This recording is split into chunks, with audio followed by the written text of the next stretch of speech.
Okay, we're here inside Colorado, interviewing the two coaches from Bennett, head wrestling coach John Faszac and girls coach Brittney Hudson.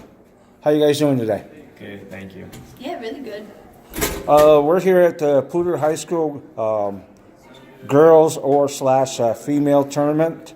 How many girls did you take or bring here? We brought two girls today. Two? We brought Daisy Scholl, she's our 127 pounder. We brought Raina Schledwitz, she's our 136 pounder, both juniors.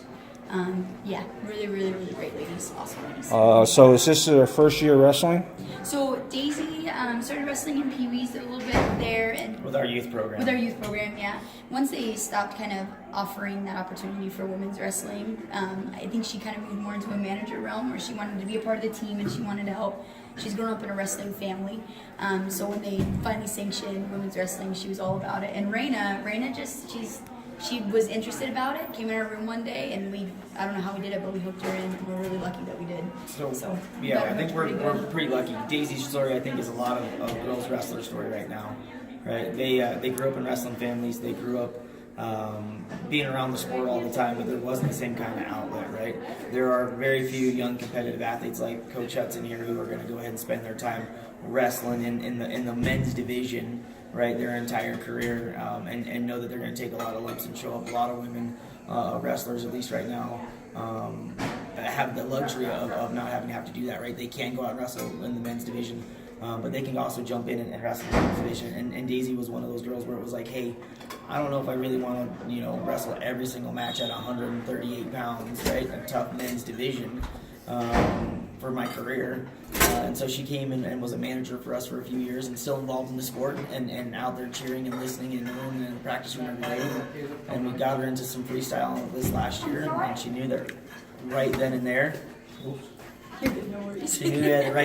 she was going to be she was going to sign up for this year's tournament team now that they sanctioned them. So I think we have a lot of girls right now. When we look at the 300 in Colorado that have a story something similar to that. Hey, I've been in a wrestling family. I've been in the room a lot. I wanted to do this. I just didn't want to have to compete against boys all the time. So very excited. Getting back, Brittany, what's your wrestling background? Oh, gosh. Now, how did you get involved? Yeah, so I have a dad and a brother who both wrestled. So my dad, Tom Hudson, wrestled in Kansas when he grew up, was growing up, was 112 pounders senior year, 119 pounders senior year in Kansas. And then my younger brother, as soon as we moved out to Bennett, I think Corey was he started off as a 4-year-old in our youth program, and he grew up in our youth program. And my dad was a coach in the youth program.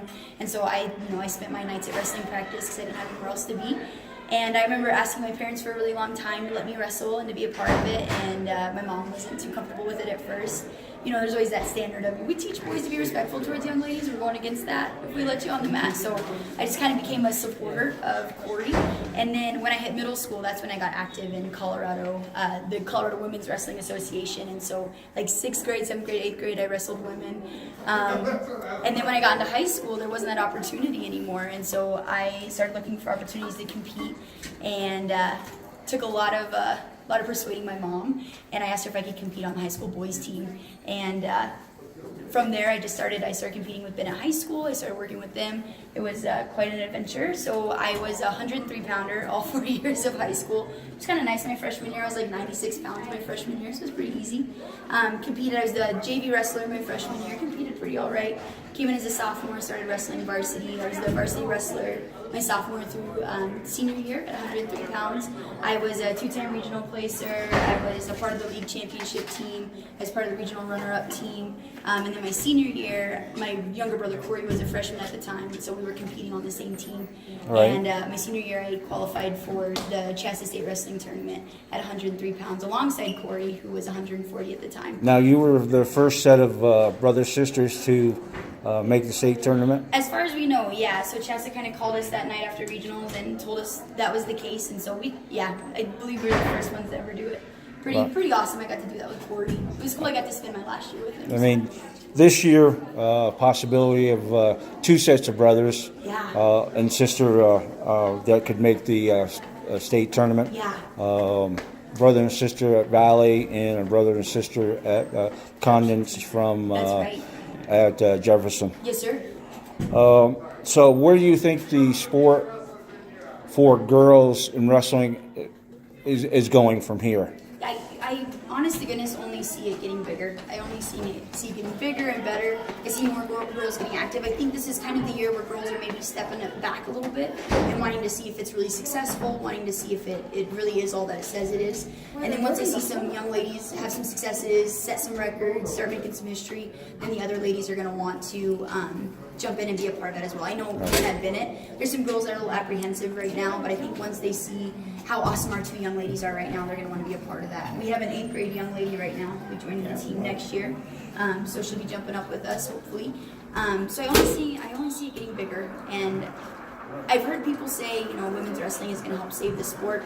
I don't like to say it's going to save the sport. I just say it's going to enrich the sport. So it's going to offer more opportunities for more people, more college scholarships for young ladies, and it's going to offer more opportunities for young men to be competitive. It also has opened up more schools in college. They had about 20, now they're up to 47 colleges that offer wrestling for females. I wanted to be a teacher, so that's where we came hard, getting a wrestling scholarship and being a teacher. John, did you coach Brittany? I did coach Brittany and her brother, and they grew up in our wrestling program. I've been in Bennett now for almost 20 years, right?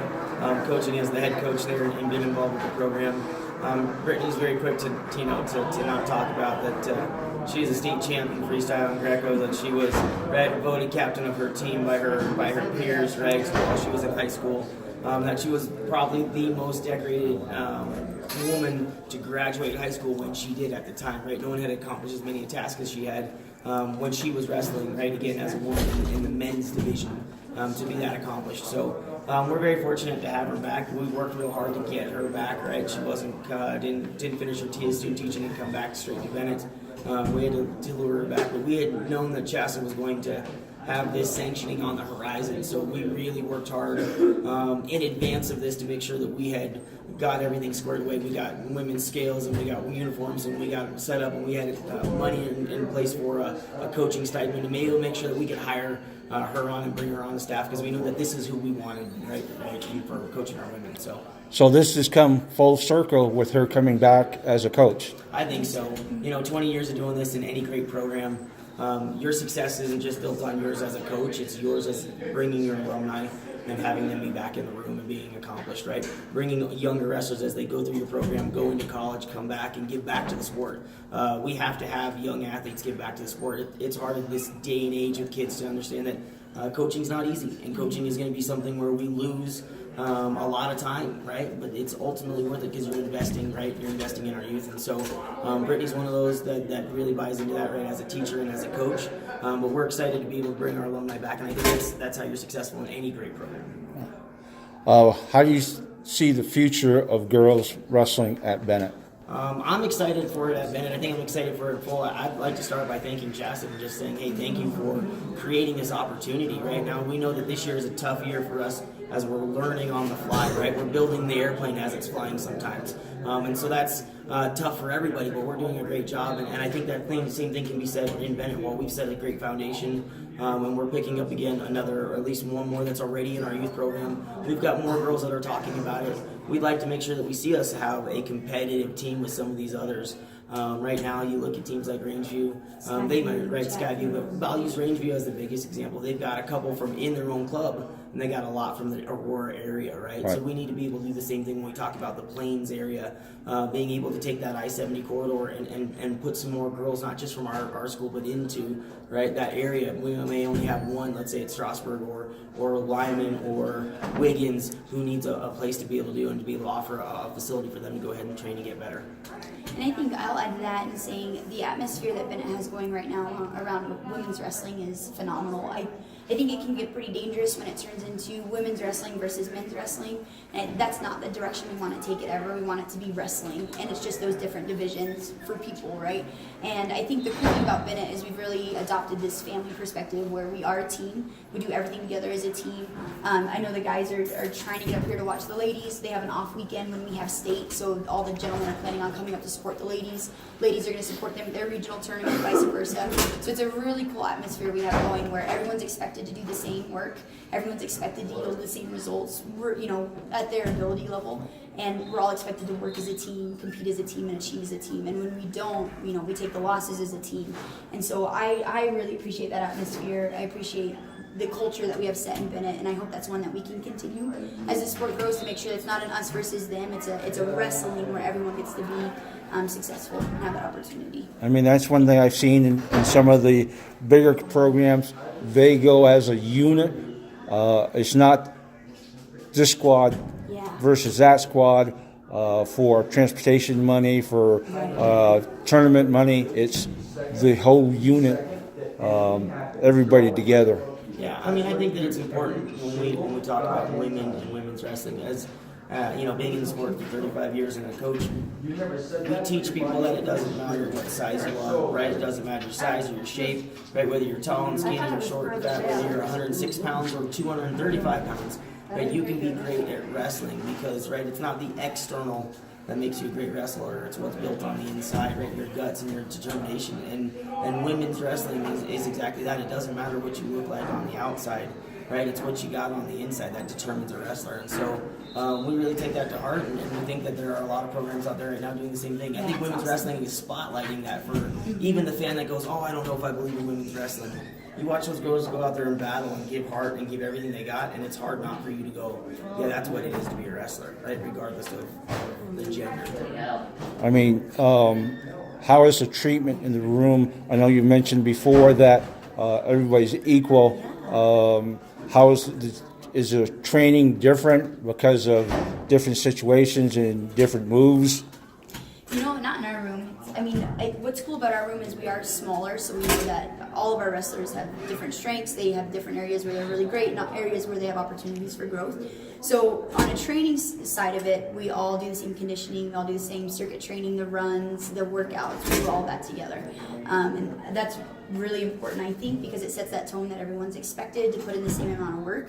But when we look at, maybe a first-year girl wrestler in comparison to a returning state qualifier gentleman who's on the team, we have to make sure that we know everyone's going to get the same technique. It's just that time that gets put in and focusing on who needs a little bit more extra help. But I'd say the expectations are the same across the board. The opportunities are the same. And we've even jumped in and worked out with them too. There's been days where I'm like, really, do I have to? And it's like, yeah, you got to set that standard. If you want your ladies to work hard, we've been out doing runs with them. We've been out doing circuit training with them. So it's good. Yeah, and I would only add that, right, we have to remember that we're high school coaches. Our job is still to create foundational wrestling so that they can move on to the next level, be fundamentally and foundationally sound so that they can be continually improved upon when they get at the college level. When we come in and we let a kid do whatever they want and we just teach coaching them whatever they want to be coached, you take them down a really small path where they only have this much to get better, and we talk about teaching them, hey, here's your foundational techniques that haven't changed. I mean, you can look at the Egyptian pyramids or look at a text from 2,000 years ago. You're going to still see wrestling moves on there. They haven't changed the moves. The goal is to understand that we have a job to teach them that, and so we have to meet our athletes where they're at on a first-year wrestler, and where are they at on I've been wrestling for 10 years and I'm a state qualifier, right? We have to meet them at where they're at with those, but there's still this foundational piece of technique that they have to have before we get to giving them high-level technique. I think what's nice about setting that standard is there's never any animosity amongst the team. So everybody knows what they have to come in and do. Everybody knows what's expected of them, and it's really good. And there's a plan for each kid. Yeah. Right. They understand that there's a plan for our team, and then there's a plan for each one of you. And so long as we create that, there's an understanding of how they can contribute to the team by getting better at what they're supposed to get better at right now. Okay. Well, I want to thank both of you for taking the time out in this tournament at Poudre, for interviewing with Inside Colorado. This is Tom Blair. Thank you. Thank you.